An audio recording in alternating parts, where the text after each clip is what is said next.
I know, right? Right? This could be like our fake clapping. Come on in, come on in. The front row is empty. Yeah. It's going to be a little competition for the front row. Hey everybody, welcome to Regent Park on this sort of snowy day. Just a couple of housekeeping items. The kitchen you walked through if you need water or coffee or anything like that. Bathrooms are just in this hallway beside you. And I think that's all you need to know for the hour that you're here. And I have the pleasure of introducing you to your presenters. Veena Najibullah. She leads Change for a World of Change. She's a change leader and a collaborative innovator, a strategist, and she coaches leaders, teams, and networks to develop change leadership for organizational and social transformation. Kind of a change guru here. She draws on 15 years of experience with the United Nations, government and civil society organizations. Veena helps leaders and their teams to optimize their performance and to live more purposeful, impactful, and fulfilled lives. Veena. And Rob Sinclair is a transformational leadership consultant, coach, and serial entrepreneur based here in Toronto. Yay, home base. He's the co-founder of Leadership Mastery Incorporated, a boutique leadership development firm specializing in high-performance leadership coaching for entrepreneurs and corporate leaders. Rob works with leaders to unleash their potential and help them build lives of purpose, performance, and impact. Having studied at the Coaches Training Institute in San Francisco, and certified with multiple tools and trainings across North America, including the Leadership Circle. Rob now spends his days serving and challenging entrepreneurs, corporate leaders, and high-performance teams internationally to make quantum leaps in their leadership to multiply their impact. You are in very good hands. Enjoy your seminar. Thank you so much, Denise. Yeah. Well. And thank you all for being here. We got a room full of people. There's a few people online as well, so we'll be kind of updating them what's happening in the room if it ever seems weird that we're talking to a camera. We're just trying to keep them abreast of what's happening in the room. We're also going to try to stand here to stay engaged with the people online, but we may drift depending on what the room needs. I know, and we're very grateful for you for being patient with us as we're trying this new format of actually having people online and in the room. So if experimentation and innovation is part of the title of this space, it's also going to be part of our workshop and how we try to move forward in the next hour. So again, welcome. We're excited to be here and excited to share some of our content with you.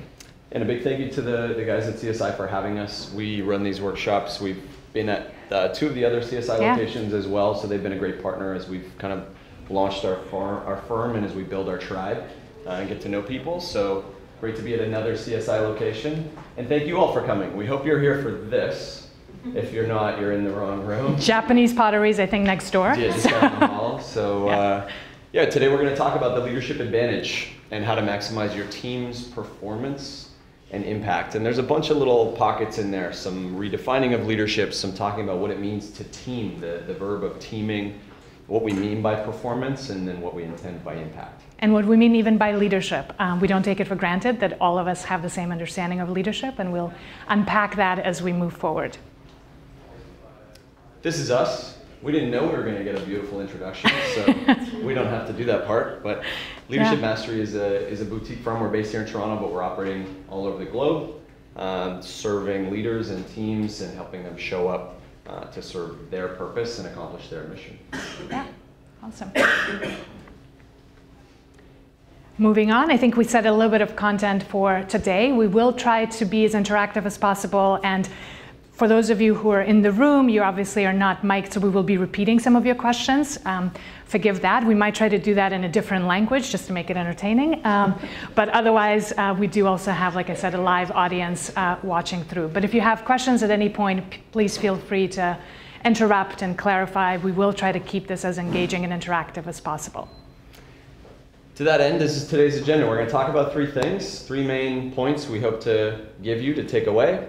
And we're going to leave you with 3 questions, some inquiry stuff. We're going to exchange some ideas, but we want you to take these 3 questions away and hope that they'll affect in some way the way you show up, the way you work with your teams, and the way you're affecting change in your own world.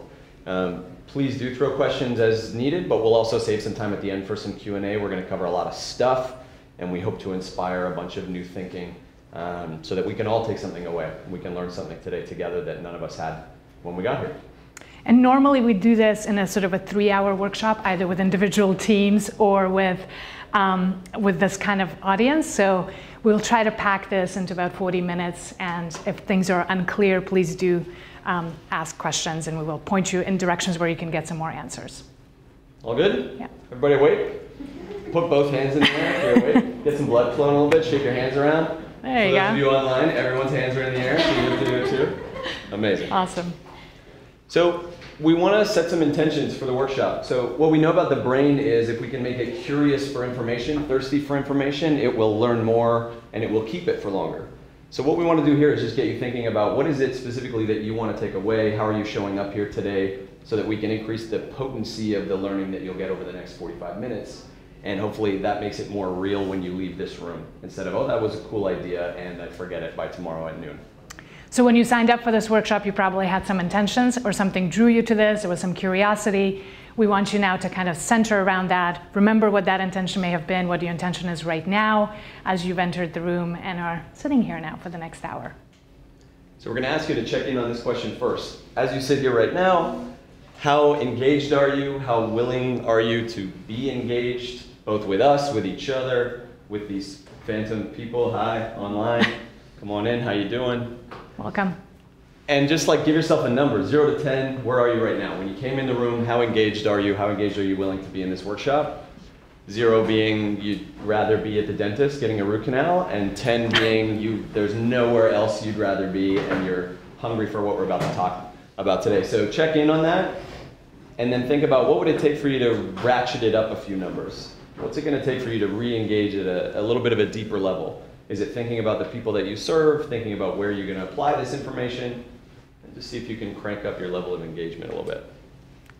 Awesome.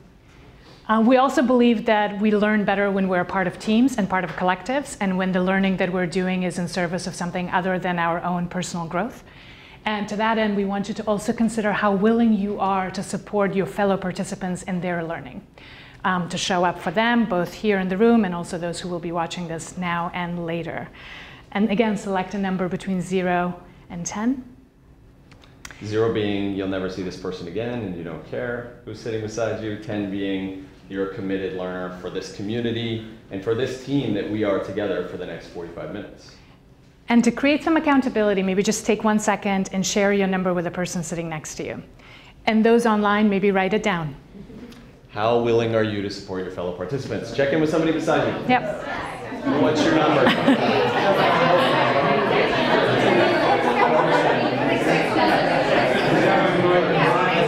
your number? About a 9? 9? You? Awesome. 9 also, great. You guys will be a good team. Yeah.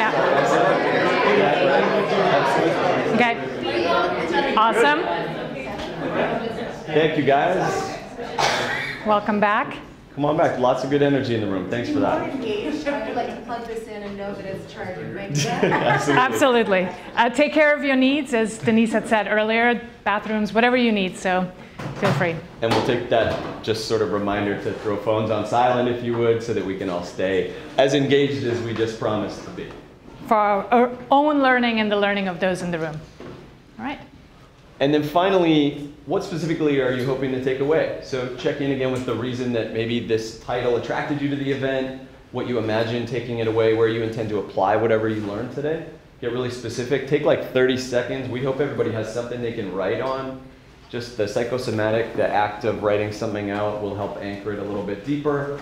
So take 30 seconds, and then we're going to have you kind of just popcorn share it out here. What are you hoping to learn? Where are you going to apply it? And we'll get specific. You have 17 more seconds. Hi, welcome. All right. If something comes up, feel free to just share it out loud. Yeah, what are people hoping to learn today? What are you hoping to take away from today's event? Please, just.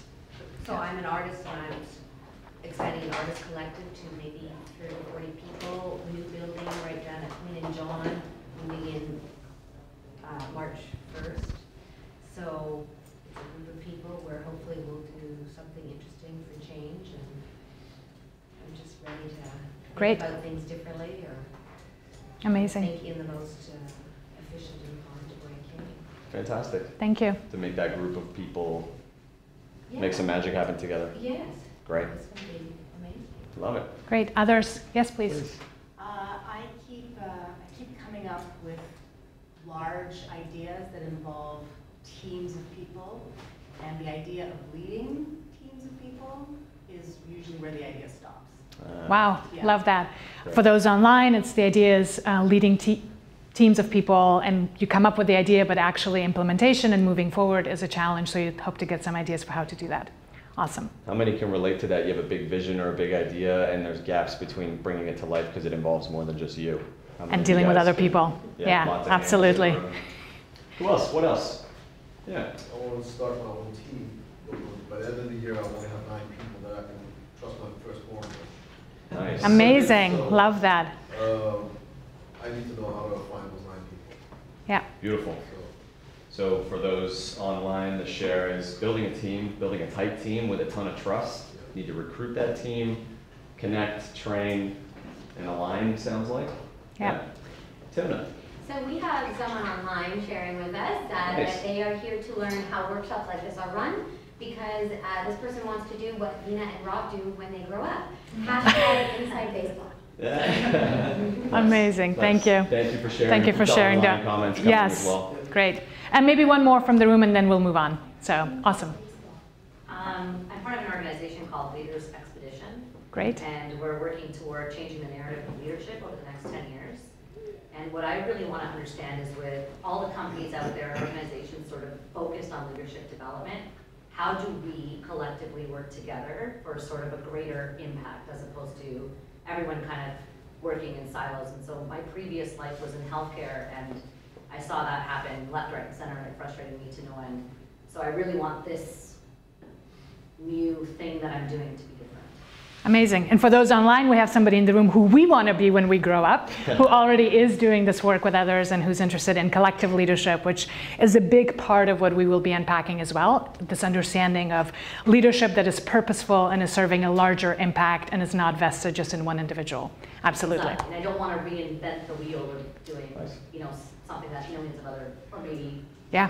hundreds of other organizations are doing. Great, and that's what we hope, that events like this can also serve as an opportunity for people who are interested in the same topics to come together and to build partnerships and to build relationships and strengthen our community and network. So thank you for being here. Yeah, great segue. Your check's Yeah. in the mail. What we're doing today is talking about rewriting the narrative of leadership in Yeah. teams and how we show up and serve our worlds. So thank you for that and for all of you for sharing. Appreciate it. In we go.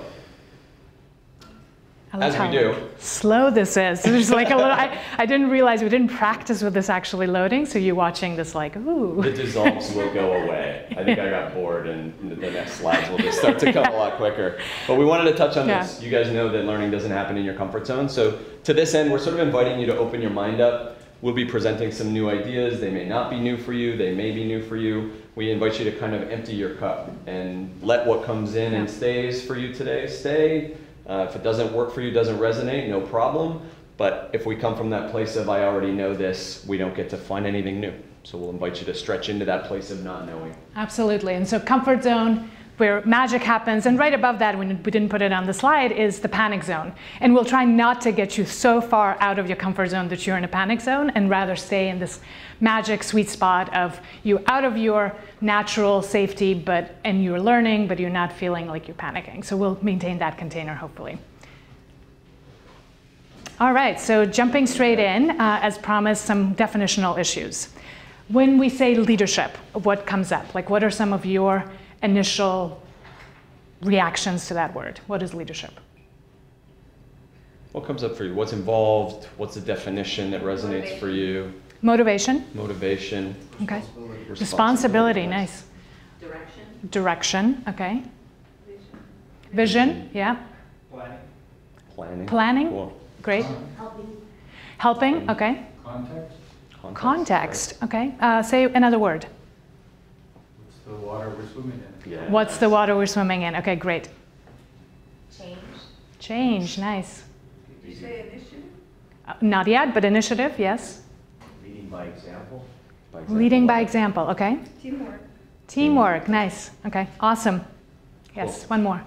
Understanding those you're working with and guiding. Guiding Great. is a great word. But understanding who you're with too. Yeah. Okay. It's actually fascinating, and we're really excited to be in this room, and I think some of it is the function of the community that the Center for Social Innovation brings together, because normally when we ask this question, a lot of the answers are focused around lone leaders, like the idea of a leader. So people think of somebody like Dr. King or somebody like Mandela, and they mention individuals rather than concepts such as vision and helping others and motivation. So that's actually an interesting learning for us, because you're one of the few audiences that went there in describing leadership. Beautiful. Yeah, We're in the right absolutely. room. We are in the right room because it'll be easier to explain the next thing, or our concept behind leadership, which is not just about leader or this idea of leading people, but rather three elements coming together, which is purpose. So leadership to what end? The kind of the context, the waters in which we're swimming, helping others, and having an actual desire for impact. So purpose plus leader or leaders plus followers. So kind of these three elements coming together create the notion of leadership and collective leadership. And I love where you were pointing about, this is rewriting the narrative about what it means to be a leader, to be leading, and what leadership actually is. This is a big part of the conversation today. And then how do we actually, that's nice as an idea, how do we also very tactically, very tangibly, how do we build that? How do we evoke it? How do we deploy it then into our various worlds? Absolutely. Speaking of worlds, we are obviously, and we don't have to tell you, we're living in a world that's increasingly more complex, increasingly more interdependent, interconnected. We're seeing change not happening linearly, but at an exponential rate because of technology, because of globalization, and just the speed of change and the speed of the uncertainty and ambiguity that we're in makes this even more important and significant at the moment. So kind of the description of the VUCA world, I'm sure you've heard it, that we're living in this, and increasingly more so. How many are feeling this in some way or another in their world? Stuff's moving more quickly, changing faster, there's more unknowns, the ambiguity, the lack of clarity. How many are feeling that? Show of hands. Yeah, amazing. Cool. Every Great. hand went up. Lots of hands. Lots of hands. And that in this kind of context, not only more is being asked of us, but we have fewer and fewer resources to deliver that more on. And obviously, we also have the planet and environmental costs of all of the work that we're doing that we will be addressing as well. So it's like, as a result of that, to be able to function in this world, this increasingly complex, interdependent, and fast-changing world, where more is being asked of us with limited resources, the idea of the lone hero leader, this notion that one person can have all the answers, this kind of like one visionary, is no longer applicable. I mean, that may have been a myth. We would say that that never really worked, but it certainly isn't going to work moving forward. Is there an argument to be made that people are, because of the VUCA world, that people are craving, though, the one leader who could Right. Absolutely. Yeah, no, that's a wonderful point. That. Yeah, the question for those online was, are people craving the lone hero because none of us are really sure what to do? Yeah. And it's fascinating to think of, was that ever really a thing, or did we make that up as a myth that there's some hero who's going to show up and save the day? Vina mentioned Dr. King. Yesterday was Martin Luther King Jr. Day. Absolutely. We were there in Atlanta in October at the center. Dr. King Center for Nonviolence, yeah. And it's actually really amazing to look at a man like that, who many would say was the leader of this incredible movement, and to learn more about the teams and the networks that he was plugged into, that he felt like he was very much serving a purpose that wasn't his. He's famous for the I Have a Dream speech, but the drum major speech is another beautiful example of his sort of reluctant leadership that said, there's a purpose and there's something that needs to be done here, so I'll step forward. But the ways in which he was supported and even being led himself, that he was playing the follower role or the teammate role quite a bit. So yeah. we have this myth of there's someone who's just going to show up and save the day. What we're realizing now is that it's us, and it's all of us collectively. Grounded in that sense of purpose and that sense of larger impact and what legacy we're leaving behind. So, but we'll come back to that question. It'll be kind of weaved in through the rest of the presentation. So part of our contention is that leadership is this amazing pivot point for creating change in the world. You guys have probably heard the saying that culture eats strategy for breakfast, right? We can have the best plans in the world, but the organizational and team cultures that we create are really what determine whether or not we can execute that strategy. We can have a great plan, but if nobody can get along or we don't understand who we're serving, it all kind of falls apart. We believe that leadership culture creates organizational culture. So the leader and the leadership team or the core team of any group then dictates the culture of that organization and then has an effect on the ecosystem in which they exist.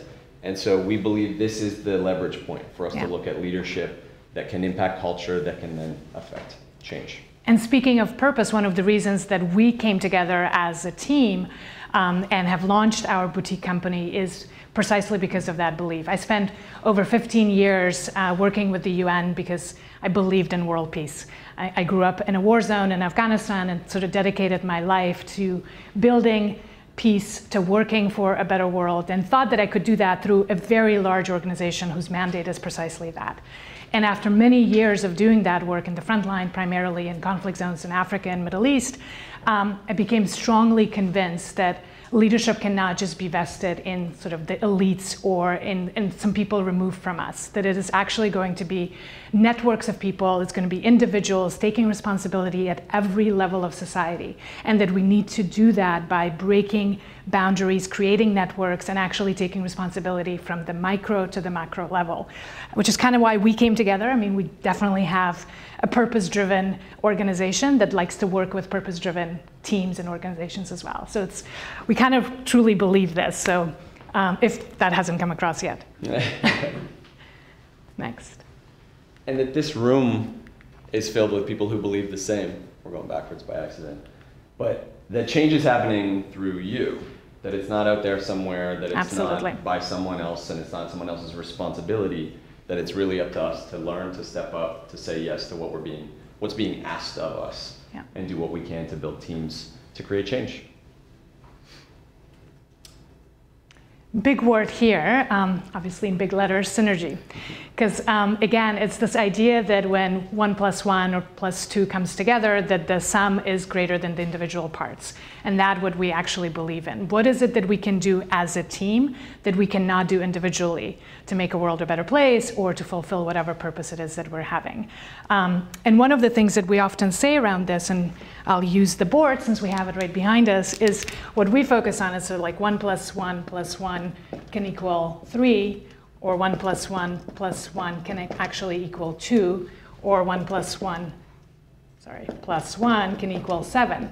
And the difference really is not just the ones, the individual particles of the individuals, but also the plus, the relationship, and actually what's brought them together. And I mean, how many people have been in teams where each individual person is actually quite competent and amazing, but somehow the team as a whole is functioning below the average? So you may have individuals who have 120 IQ, but then the team somehow is having an IQ of 60, right? Like they're actually not getting along. That's basically the scenario. And it's not because of the one, it's because of the plus. The same can apply here. The only way that we can get collectively something much greater is not only individuals who are coming together, but the actual context of the relationship. And that's really where we come in. And we're going to be talking about that today, but that's where we take a team of people from being individuals to an entity unto itself that can accomplish something greater than those same individuals just standing and operating in parallel. Yeah. Awesome. The other side of this, we're talking about team synergy, individuals coming together to be greater than the sum of their parts. There's also this evolving idea of team of teams. So networks of people, networks of teams that can collectively, this CSI platform is a great example where groups are then operating and leveraging the benefit of each other for our collective benefit. So how does one team then be an asset and the connection between the teams be something that creates even more than the two teams could if they were operating independently? So this idea of team of teams, like how many people in this room are members of more than one team? More than 3 teams. Okay, more than 5 teams. All right, so we have two people who are members of more than 5 teams. I've asked this question in big multilateral organizations, and there are people who are members of more than a dozen teams. There are people who are members of over 24 teams.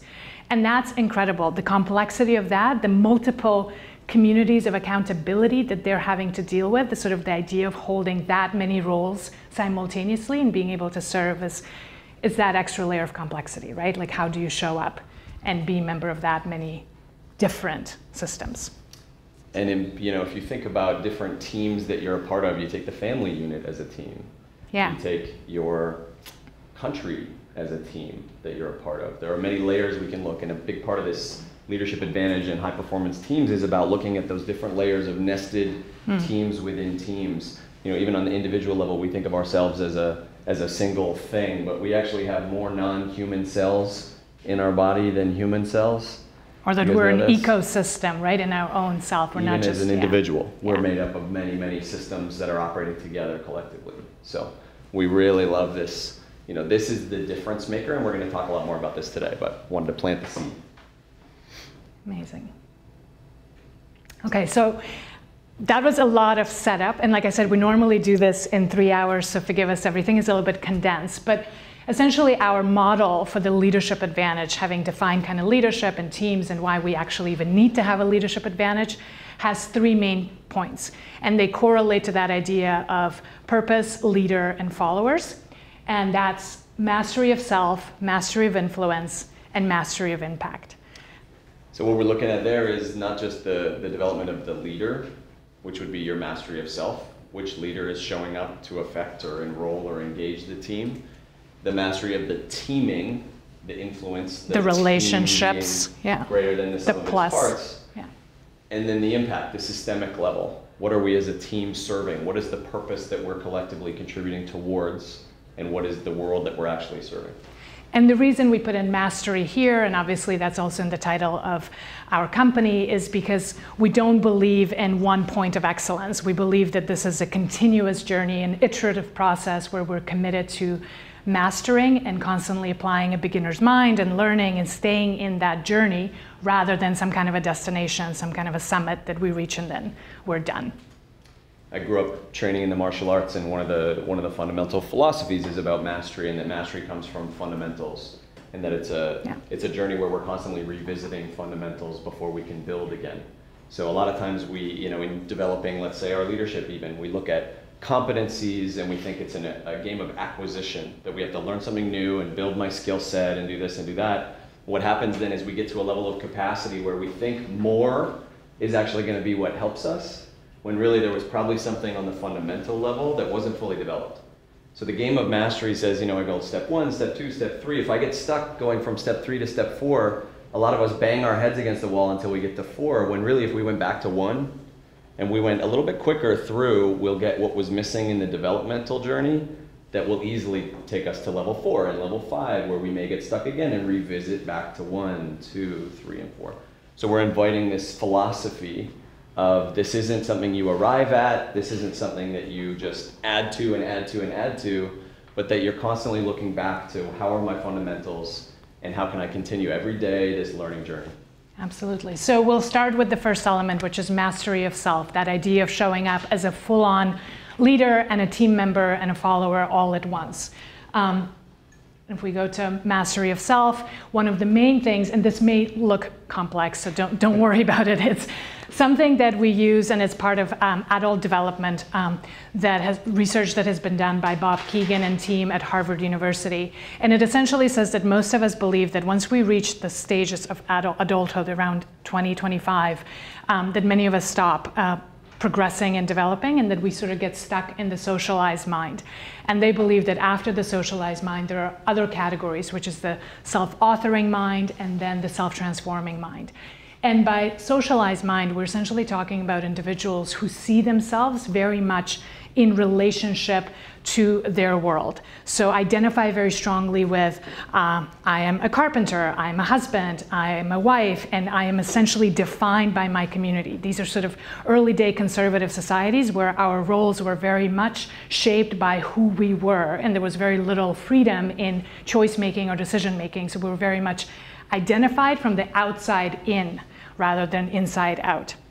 And this is a natural part of the process, right? Like as we grow, there are 5 stages. Stage 1 and 2 are natural adolescence. Early adulthood is stage 2. Stage 3 is a natural part of that process where we're learning to behave into a system that we're a part of. Absolutely. So the stage before is a very simple ego orientation. If you've had children, you've teenagers in probably seen particular, this, where they're defined by their needs. They're not really aware of a world around them. They're like, well, I need this and I need that, and they live out that identity. The socialization process is a natural one where we grow into realizing, oh, I'm also a brother or a son, or I have a job to do, or I have expectations from the outside in that I need to live into. And our orientation is that of, I am subject to this system that I am part of. And Not it's bad very or wrong, it's very natural. And it's very reactive, right? And that really is juxtaposed with this self-authoring mind, the idea that, yes, of course, I'm part of a community or a society and different networks, but I'm very much internally driven, values-based, that there's a core identity that's formed from the inside and is actually co-creating, is in this creative co-creation with the universe around them. So there's a lot of choice making, there's a lot of independent decision making, and an ability to have a separation of subject and object, so just seeing yourself and your thoughts as just one element rather than being fully identified and reacting to them and being driven by them.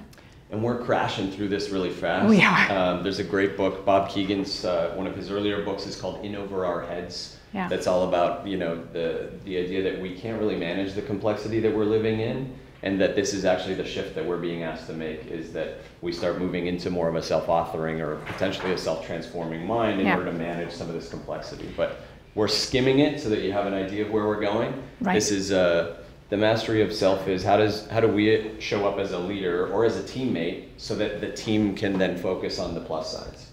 Absolutely. Sort of the first part. And you're seeing the percentages. Most of us are somewhere between the socialized mind and the self-actualized mind. A very small percentage of the world's population is walking around with the self-transforming mind. So normally in the work that we're doing with individuals and teams, we try to get them from 3 to 4. And a lot of people are somewhere in that developmental gap, in that journey of 3 to 4. And then if a team is made up of people largely in the self-authoring mindset, it's much easier to work with that team to perform at their highest level. So the work that we do with individuals is around that. It's that journey of 3 to 4 primarily. Question yes, in the please. back. So for self-mastery, yes. Is it something, would you say, as an actualized state, where the insight is continually being developed or like continually reacting to the world around it? Am I just summarizing what you're just saying? In some ways, great. yeah. That's great, yeah. I mean, and the idea that it's even a state is kind of a bit of a misnomer. The question was and what we're pointing to is that this is a journey, like you're saying. So it's if you want to think about, we look at action, learning, and insight loops, and I can hang out in that loop where I go and I take action, then I step back and I learn from it, and I develop insight that lets me take new action. And we're in that loop, and I can watch my own lens as an object of my orientation. That's the self-authoring mind. Instead of just being stuck in reacting to the world wants this of me, so I'll do it. Did I do it right? Did I do it wrong? The world wants this of me. Did I do it right or wrong? Does that make sense? And as you can see, like the other stages, the earlier stages are contained in the next one. So the socialized mind is within the self-authoring mind, right? So they're building, they're cumulative rather than these kind of drastic, now I'm shifting and I don't actually have any of the socialized behaviors or tendencies. It's more you're able to build on them and move forward. And we will kind of highlight some of the key elements of mastery of self, which is in the next slide. And just before we go there, part of what we're looking at here from 30,000 feet is that leadership development for the last 50 years has really focused on leader development and maybe a little bit on how they're leading. Part of our contention is that the leadership, that collective, is part of what's been missed. So not only that, the leader development that has been focused has been very externally competency-based. You need to learn these skills, you need to develop these competencies, and then you'll be a better leader. And what we found, and what Keegan and his colleagues are finding, is that the internal operating system from which we add those behaviors to determines our ability to manage this complexity way more than any of the external competencies. Right. I can't navigate more complexity by improving my communication skills. I can't do it by taking a course in accounting. My ability to relate to my world in a different way is an inner game change, and that's the work that we do with one-on-one leaders to help them make that shift and come from a different place of relating to their world so that they can manage greater complexity. And basically what that essentially means, and some examples that some of you might be familiar with, is that to work in agile teams, for instance, you cannot actually work from a perspective of a socialized mind, from that relationship with the world. Like the concept being that agile can't run on a socialized mind, right? Like you actually need to have that self-authorship, that inner system before you can even start working with some of these newer ways that we're now structuring our organizations and teams. Like you got to update your inner software before you can get new things to run in. But so mastery of self, and this is just really a pretty crude summary of some of the work that we do, but we wanted to highlight the main points that we would work with individuals on, and that's the ability to be mindful. Like none of that, none of those 3 stages would even make sense if there isn't an approach of mindfulness, an approach of actually understanding self and understanding self in relationship with others, the larger world, the environment, the non-human world. So mindfulness is kind of like the big uniting theme around all of this, which That sort of like, they use the word self-awareness a lot. Mm-hmm. Yeah, self-awareness, mindfulness, absolutely. There are different ways around that, but yes. And obviously that's also connected to this sort of subject-object relationships that we mentioned, to the idea of holding complexity, polarities. And maybe one of my own personal favorites, which is so hard for many people, is seeing our own truth as incomplete. What I believe is true, and it may be very true to me, but I also have a recognition that that is an incomplete version of that truth. And in a globalized world, in a world in which diversity is both near and far now, and we're connected to people who have different backgrounds, I have found that to be one of the most important things for people to be able to hold. This notion of like, I can be committed to my truth and fully stand behind it, recognizing that it's incomplete. And from that place, being able to really engage in dialogue. And this is something we could go deep on for a long time. These are huge, these are simple ideas, but huge shifts. Like imagine the difference that from a socialized mind perspective, if someone says something is true and it's not the same as mine, I'm identified with my truth. I don't know, it's just my lens. So I feel like I'm being threatened. Yes. The things I believe are being threatened. So I'll defend my point of view. And I can't even acknowledge hers because that means literally my identity is dying threatened. off. Yeah. Does that make sense? You see how this gets really like, that's how teams become the 1 + 1 + 1 = 2. But then my ability to say, well, this is really true for me, and that can be true for you because we're both just looking through our independent lens, is the first step towards how do we harness diversity? How do we manage, greater collaboration together because we can understand there's more than one idea, more than one truth. Absolutely, Hand. Truth is actually a barrier, I would say. Yeah. And leadership takes place in the space of courage, stepping forward, not knowing. Yes, a leap of faith. So the comment in the room was that. There, I mean, this is all heading in that direction. Yeah. So the comment in the room was that truth might be a bit of a barrier, and that we really are looking into stepping into the unknown and taking a courageous leap forward. And that certainly is true in a lot of the materials that we also cover, is the holding of the unknown. And even I love this because we can get into a semantics game of, well, what do you mean by truth? And what do I mean by truth? Because if we're assuming we mean the same thing, that's the perfect demonstration of what we're talking about. So when we say truth is absolute, yeah, it can easily be a barrier. But if we say, well, what's true for me and what's true for you, we're really talking about opinion or beliefs rather than some kind of absolute truth. So I love where you're pointing. Thank you for that. And we're not going to debate that right now because we're moving on.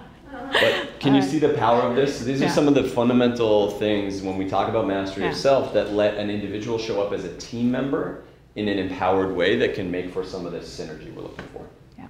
But do people throw out this idea like, so what about child abuse, or where's the line that you're saying there's no truth, there's not one truth?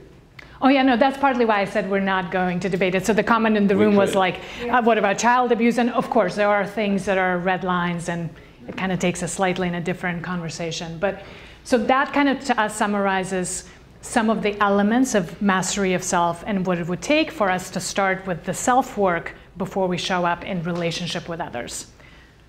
One of the tools that we use in practice working with leaders is this, and it's based on some of the research from Robert Keegan and co, and it sort of incorporates a bunch of different models of leadership over the past 50 years, 100 years. And it's a lot of information. We're not going to try and explain what this is, but it's 29 different character-based competencies that can sort of give us an indication of whether a leader is operating from more of a reactive and a socialized type of stance versus a more creative or self-authoring. And then it gives us some ammunition for how we play on the development journey with that particular leader. What do they need to get more conscious of? Partly because it's a self versus it's a 360 tool. So I sort of say, this is how I think I'm showing up.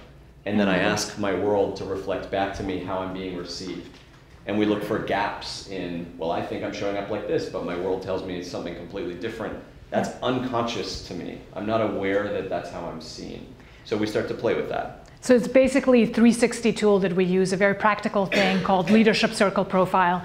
And it allows us to actually map where a leader is in that developmental line that we mentioned, socialized versus self-authoring mind. And the more the leader shows up in the upper half of the graph in terms of their competencies, the more they are effective in their job. So what's also incredible about this tool is it's linking that kind of personal development of a leader to business performance and outcomes. And there's 30 years of data and research, and the points are actually percentiles, which compares you to a database of other leaders. So a really powerful tool that we use with our leaders in that individual journey. And we usually take 90 minutes to explain just this tool. So we're not going to do it. But we wanted to show you that there's some practical ways in which we operationalize that concept. Yeah, with stats that are all measured about leadership effectiveness as far as its outcomes on business outcomes. So all of this is tailored back to what's effective as a leader is someone who can drive change, engage in organizations. So it's all tied back to that. All right, so. Can you hold your question till the end? Is that okay? Is the tool called Leadership? It's called the Leadership Circle Profile. Yeah. And there's a little surprise for you at the end for being here, so stay till the end, and yeah, there's a little gift connected to this tool. So one of the things we do to help people start to make that shift is say, what are your values? And we start to look at what do you believe matters to you, not what you've been told to believe is important, but what's important to you. Because the tools are significant, and like I said, we do a lot of work with them, but a very quick way to get people to be more grounded and more connected to their own choice making is to connect them to their values. And it's incredible how simple this exercise is, but how few people actually take time to evaluate their values. People may do that like in college or earlier in life, and then sort of 10 years later, haven't really circled back to say, what actually are my values now as an adult? What do I believe in this moment to be driving me? Another thing that we notice is people have 20 values. And when you really boil down to it and say you only get to pick 3, like what are the 3 things that really represent you? It's a much harder exercise because you have to be much more selective as to what's really true for you and what's driving you. So we'll invite you to maybe just take. No, we don't have time. We don't have time. We won't invite you to that. Skip that. We'll invite you to think about it and hang on to that as an exercise. Yes. But really, are you clear? You know, if we ask you, what are your top 3 values that drive you right now? Would you be able to say this, this, and this? Yeah. It's challenging, but the power of it is, like Vina said, you then get a marker for which I can evaluate my decision making. Am I coming from a place of I just need safety, or I'm looking for approval, or I'm trying to get something done, or do I believe that this is how I want to operate? It's just a really quick way to expedite your decision making. When you're faced with multiple choices and there's no one clear answer, doing a values test is a really good lens through which we advise clients to approach the question. Can you tell we're excited about working with leaders? That's just the leader side. Yeah. Now we got to get to team side, and we're so that's mastery of influence. So the team side is obviously once we kind of and all of this is happening simultaneously. So the triangle is not that we only do mastery of self and then we go to the influence and then we go to impact. All of it is happening at the same time, but with these kind of distinct practices that we employ. So when we talk about relationships, it's always easier to start from a place of dysfunction. Most of us know what teams don't work or what's actually creating dysfunctions. And luckily for us, Patrick Lencioni did a wonderful job in his book on the dysfunctions of the team, summarizing the 5 kind of key areas. Yeah, and I'm sure, if we go through these, a lot of them are intuitive. A lot of them probably look familiar. You've been on a team where there's a all of these are present. A lot of high performers, but that gets in the way of the team achieving what it needs to together. or you have, you know, a fear of conflict and sort of avoiding the hard conversations that need to happen for this artificial harmony we need to maintain in our team, or a distinct lack of trust that really can underpin most of the issues that a team might face. All those look familiar. Any surprises there for anyone? No, pretty relatable, right? Yeah. Is there anywhere where this information we can access it? Well, you will have the slide deck at the end as well, and obviously the book is available. It's a wonderful reference point if you are interested in teams and what. So we will have the slide deck. You will. You will, yes. Either the link to this workshop. Either from CSI, or we're going to offer you a couple little gifts from us. So there'll be an opportunity to get the deck and some books that we recommend and a few other things. Yeah. So. And a lot of these are interrelated, but we posit that the most significant destructive element for teams is really absence of trust. And a lot of the times we try to work from that place of actually figuring out how to create trust that's built around vulnerability and this idea of fail forward and feed forward culture. In working environments, it's really difficult to allow for failures and to allow to see failures as a learning opportunity and have a culture that embraces quality failures, quick failing, something especially for a lot of us type A people, high performance, perfectionist people, that's one of the hardest things. And it's scary to be part of a team that allows for that and actually builds from it and creates that vulnerability that allows for it. And so part of the shift is, like, if we're going to create this kind of dynamic teaming, we as the leader or even as a teammate have to do our part to create this type of vulnerable, non-judgmental, fail forward, feed forward, as opposed to, you know, we all know the term feedback. If you break that term down, it's like, I'm going to look at what you've done and judge you for it. Where feed forward says, here's where I think you could grow. And I can point someone constructively from the same information, but instead of from a looking back judgmental place to a forward pointing, here's where I think you could step into more of what you're capable of becoming. Little things like that make a world of difference on a team. And a lot of times changing from I language to we language. So in the earlier state where we saw that ego and status leads to inattention to results, what we really mean by that is inattention to collective results and focus on individual objectives and results, right? So then when ego is present, we really are motivated by what can I do for this team, or sort of the I is much more of a front and center versus understanding the shared goals and really owning the shared goal and being committed to that. So again, collective clarity, shared commitment. And we workshop each one of these when we work with teams. It's like building and kind of doing experiential stuff around all of this. Anybody think of a leader who's maybe sort of famous right now that's a little bit ego-driven, who's more interested in his own interests than that of his team or the collective that he's serving? No, but deeply. Very hard, you might be able to think of one. Highly recommend this book. It's brilliant, and it goes deeper on these, but like Veena said, this is something that we workshop with teams to work through what's missing. How do we have courageous conversations? What's an actual tactical formula for that? Yeah. So if you're interested in that, those are the topics of some of our other workshops, and we go deep on that. Next, so we've done mastery of self, we've talked about mastery of influence, and now we're looking at the purpose level or the systemic level of how do we not only operate in harmony as a team and be greater than the sum of our parts, but actually contribute to something much bigger than us and be a part of the ecosystem that we're in. And that actually informs everything else. Like at the moment we started with the kind of the leader, the partner, then the partnership. It's the purpose, it's the impact that actually in our view informs everything else. So it's the purpose that shapes the partnership that then shapes the partners. It's the impact that we are ultimately after and want to make sure is aligned with what people are trying to achieve. So another brilliant book from a brilliant man that is, you know, this is where we're passionate, and the work that we do in organizations and with teams is on this level, which includes, like Veena said, all the other levels. There isn't just doing this.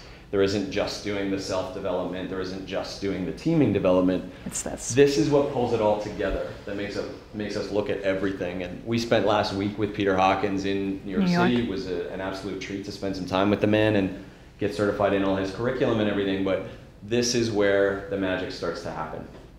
And so basically what Peter Hawkins has done, he's come up with the 5 disciplines of systemic teamwork. So not just working as a part of a team, but understanding that the team is part of another set of teams and a holistic system.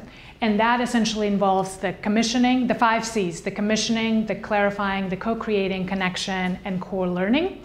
And it essentially answers those main questions. So when we talk about commission, it's the why.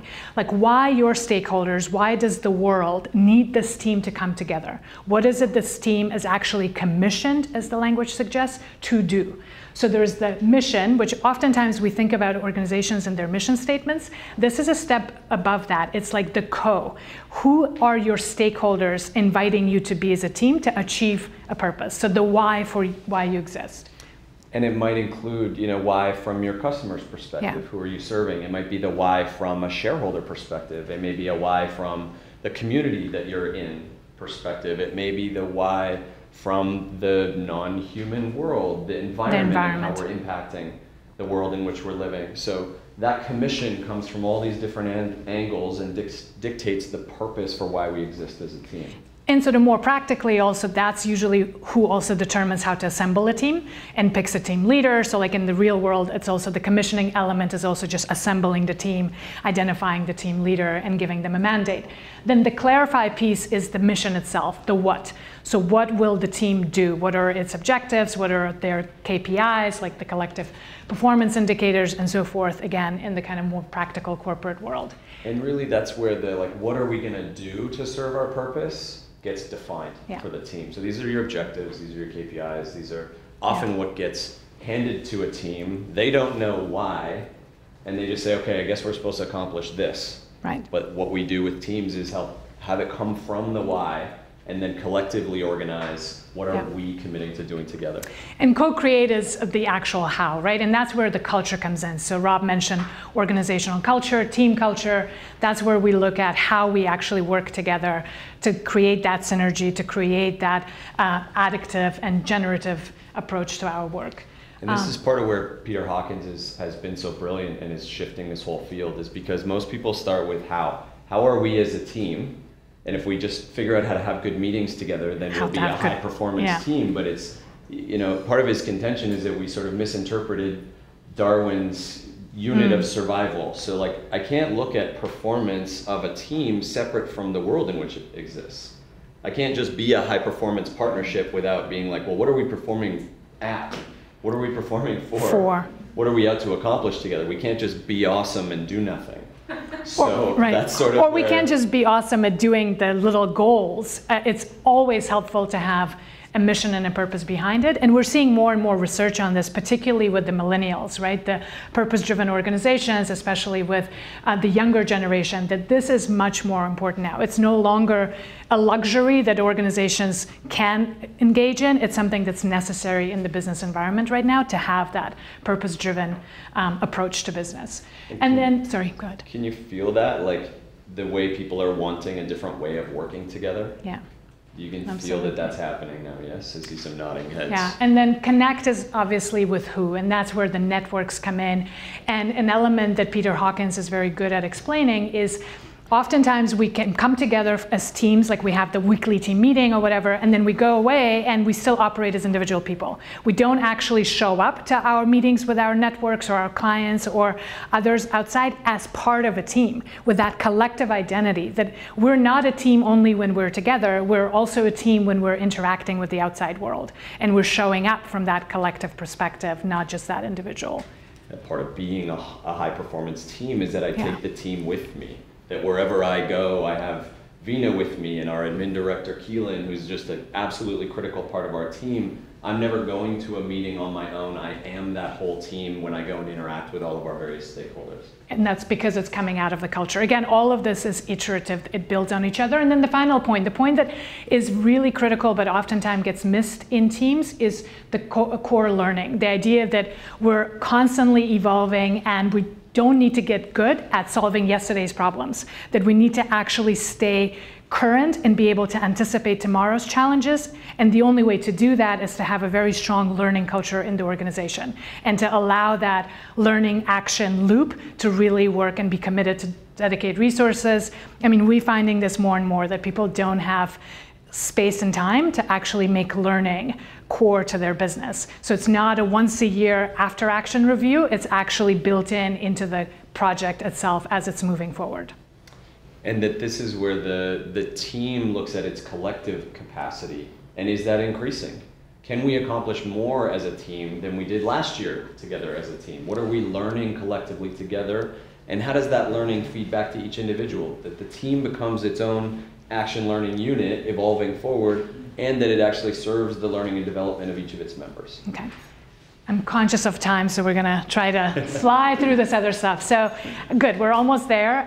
In terms of recaps, so obviously 3 things that we talked about are mastery of, and we're not gonna quiz you, normally we do, but I know we're short on time. So it's mastery of self, mastery of influence, mastery of impact, kind of leader, team, and purpose, all coming together in this like reinforcing, iterative journey of mastery and learning. And we hope that you're learning something you can take and apply, but also that you may leave here with more questions than answers. I think that's pretty safe to say. And to that end, we have a few questions to help you actually do that. In case you don't have already questions of your own, we have some inquiries for you. Most of you are members of teams, at least in your families, in your professional setting, and these are kind of the 3 things that address each elements of that triangle. What is the purpose that your team exists to serve? So that's like the impact, the purpose. What shift does your team need to make to better serve that purpose? And we believe in shifts, not just in some kind of a formula that could solve everything, no magic bullet. And then what shift do you as a leader need to make to better serve your team? Each one of these questions can take hours to really process. We invite you to, if you have time, to give it some thought. Yeah, to dig in, to look at the level of commission for what is your purpose. Like, who needs your team to exist? What purpose are you serving from the perspective of all of your various stakeholders? Yeah.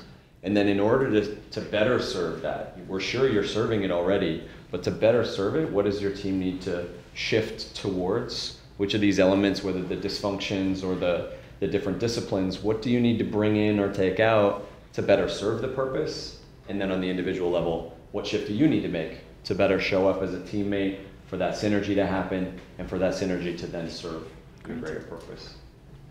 Okay. Can I just ask anything? Absolutely. Sure. Oh no, don't ask Mike. So hold on, you just have to appreciate the dissolve rights. So when I press the button and dissolve, then you have to say, ooh. Ooh. Yeah, nice, good. Great. So the 3 questions, yeah. Nice, yeah. All right. 1, 2, 3. Yeah, there we go. There's the 3rd. And we'll leave just a couple of minutes for questions, but I think we wanted to give you highlights in terms of what's coming up and the gifts that we had promised you. We'll run through that and then open up for Q&A if you can bear with us. And we do promise to send you these slides, so you don't. Yeah, you don't have to write everything down. I hear you, but I just want you talked about how the self was like the leader, the impact was like the purpose, and what was the influence like? Team and relationship. Sure. Sort of the plus sign, if you want to look at it that way. Yeah. Amazing. So we have a couple exciting things coming up. We're running a program, this immersion program that's launching in April, where we start with a 3-day retreat at this beautiful place, beachside in California. We do a 3-day immersion retreat, and then we do a 6-month program where we connect. We're running in group cohorts, about 8 to 10 people in a group, and we're really doing immersion learning on all of these principles. So the leader, the leading, and the leadership, the partners, the partnership, and the purpose. Application for the program will be open later this week, so you're getting a little bit of a preview for that. And like Rob mentioned, it's bookmarked by 2 retreats, in-person retreats in California, but everything else is done online through online learning and peer learning and webinars and so forth. So if you're interested, check it out, or if you know team members who could benefit from something like that, do visit. Another element, obviously, if you're not able to join us in California, beachside in April, we are building a tribe and a movement of people here in Toronto as well. If you haven't done so already, we invite you to look at our website where you'll find a manifesto, something that kind of lays out what conscious and courageous leadership is in our view and why we need people to come together. So join the conversation, join the movement. If you go in, you'll see the manifesto, you'll see our upcoming events, and we hope to see you at some of them. Yeah, and we want to just acknowledge again that you are the people, we are the people that are leading this type of change. So collective leadership is something that we're doing together. It's not something we tell people to do. It's not something we, point them to do. It's something we do as individuals and then collectively and then out into our various worlds. So yeah, if you want to go, you can look at this online. You can opt in and sort of as a gesture of, yes, I want to be a part of the conscious, courageous, collective leadership movement. Opt in and we'll send you a PDF of the manifesto that you can post somewhere if that speaks to your team or anything like that. Awesome. And if you go ahead and do that by Friday so that we have your email address, we're going to send you all this stuff. We'll send you the slide deck from today. If you don't already have it from CSI, we've got a list of recommended resources, some of the stuff we've touched on today and some other resources for team leaders and teammates and leaders who are growing themselves. And then we're offering to do a complimentary, the self-assessment of the leadership circle profile that we mentioned. So you don't get the full 360 of how does your world receive you, but you can start by saying, well, how do I think I show up on all of those 29 different core competencies? And we'll do an hour debrief with you one-on-one to coach you through what does this say, who are you as a leader, where do you need to grow to show up better for your team? So yeah, so that's offered to you complimentary for coming today. And so we go to that site? Yep. To Leadership Master, yeah, and you'll see it. And we give you our...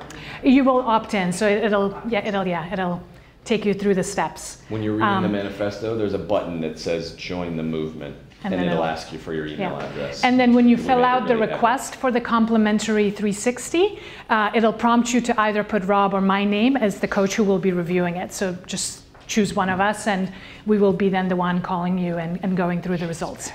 Yeah. We're both good. It just depends who you want. I think that is it for us, and we are right at 1 o'clock. So if you'd like, we are happy to stay and answer questions, but we also want to be respectful of your time. Yes? I just want to say that it seems like there's some very interesting people here. Yeah. And if anybody wants to know more about what I'm doing or be involved, give me your card or say hello or something. It's something that's starting that should be. It's beautiful. Absolutely. It's a big part of what we want to do too. We're connecting our communities of people together. So wonderful. Thank you guys all for being here. We really appreciate you. Thank you to CSI. Thank you to those online for coming out. Give yourselves a round of applause. Thank you so much. Thank you. Thanks for being here. And so we'll wrap up, and I'm just going to officially thank Rob and Vina for a wonderful workshop. There was a lot of fabulous content in a short, condensed amount of time, wonderfully presented. So thank you so much for that. Thank you. As they mentioned, we will be sending the PDF of the PowerPoint and the link to the live stream of this workshop, which is a YouTube link, so you can access it whenever at your leisure. So thank you, everyone. Thank you, Rob. Amazing. Thank you. Thanks.